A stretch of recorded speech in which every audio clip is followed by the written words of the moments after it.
So typically in business, especially when the business gets more mature, one of the number one headaches is HR, just because human beings are dynamic, complicated personalities. If we looked at the different elements of SP, my guess is sales probably isn't the hardest thing, right? Like it's probably like marketing and sales is probably is not your headache.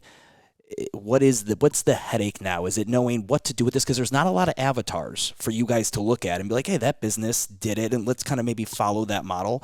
What's the biggest thing for you guys? Like headache in the business currently, the thing that probably takes the most energy and resources.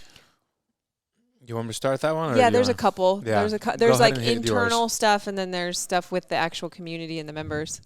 Yeah, go ahead. I would say internal stuff, like for us, is making sure that all of our staff, coaches, people that are creating content, everybody is very clear on who SP is, who it's for, and what our message is, so that we don't have to babysit every step of everything that's going out and being talked about and going out in a newsletter or put in a video or whatever, and not allowing anyone, including ourselves, to get distracted from who we are and what our message is. Because in every industry, but I would say especially in fitness, it's really easy to like, oh, this trend is cool, so we're going to go do this, or this other program does this, we should add this in, when it's not who we are. It's not what our message is, and just being very consistent in that. And that can go down to even, one issue that we've had with our content creators over and over again is that we're not super polished. We don't want to be super polished. Like, I read a lot of your stuff that it's like you should have a very specific aesthetic and people should be able to recognize your brand right away. And Chris does a fantastic job of that. Like our branding is beautiful because of everything that he does.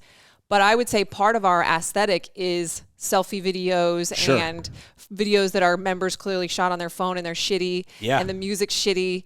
And that is SP's aesthetic. And if we lose that, we lose that connection point. And, one of the best ways that I've found that showed that we're doing a good job with that is when I post the like spoof things that I've been posting lately where I'm like all fitness modeled up and I have a ton of makeup on and stuff. Immediately people know it's fake. Like no question, like that's so not their thing that they immediately know it's fake. But we have to remind, because the more tools we have, the more money we have, the more people we hire with tons of education and experience and ability to make great things, the more they want to push the boundary of like making super epic stuff that can sometimes get away from the gritty aesthetic that we are. Yeah.